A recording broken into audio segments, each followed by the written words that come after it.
അന്ന് രാത്രിയിൽ പ്രാണിക്കുട്ടന് കിടന്നിട്ടുറക്കം വന്നില്ല.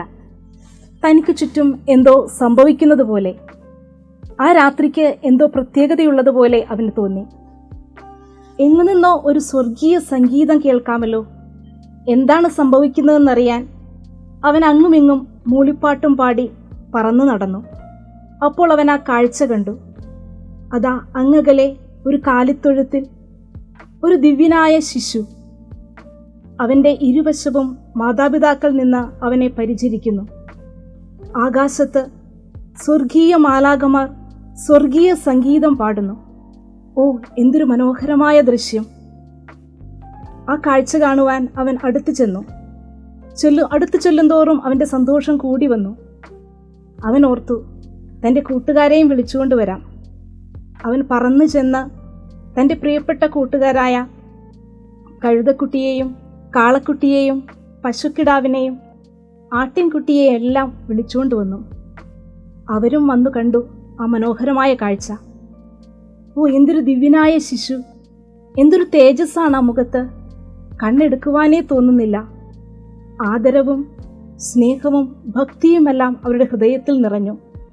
അവരറിയാതെ ആ ദിവ്യ ശിശുവിൻ്റെ മുൻപിൽ അവർ മുട്ടുകൾ മടക്കി അങ്ങനെ നിന്നു. ഉണ്ണീശോ അവരെ നോക്കി ഒരു തൂമന്ദഹാസം നൽകി. കുറേ നേരം അവരങ്ങനെ നിന്നു.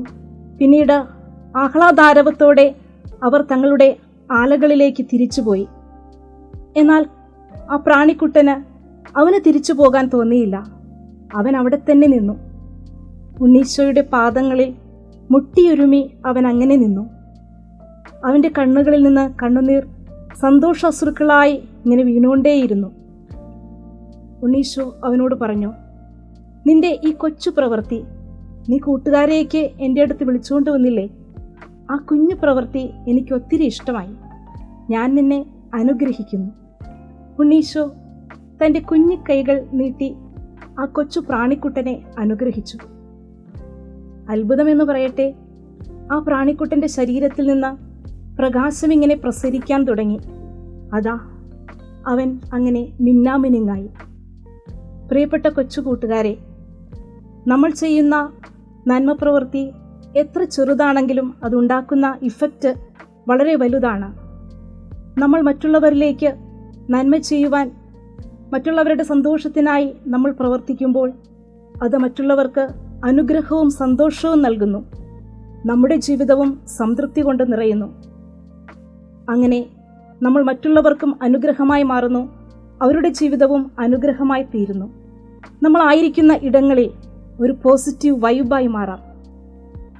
B A blessing. നമ്മൾ ഉണ്ണീശോയുടെ തിരുപ്പിറവിക്കായി ക്രിസ്മസ് ആഘോഷിക്കുവാൻ ഒരുങ്ങുകയാണല്ലോ.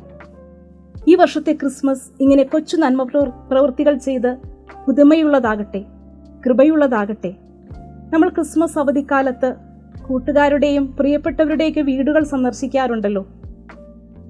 നമുക്ക് ദൈവാലയത്തിൽ പോയി ഈശോയെയും വിസിറ്റ് ചെയ്യുവാനായിട്ട് നമുക്ക് സമയം കണ്ടെത്താം.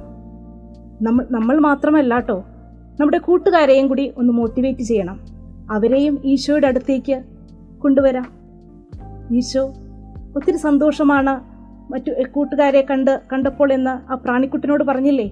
അതുപോലെ നമുക്ക് മാത്രമല്ല, നമ്മുടെ കൂട്ടുകാരെയും ഈശോയുടെ അടുത്തേക്ക് നമുക്ക് കൂട്ടിക്കൊണ്ടുവരാം.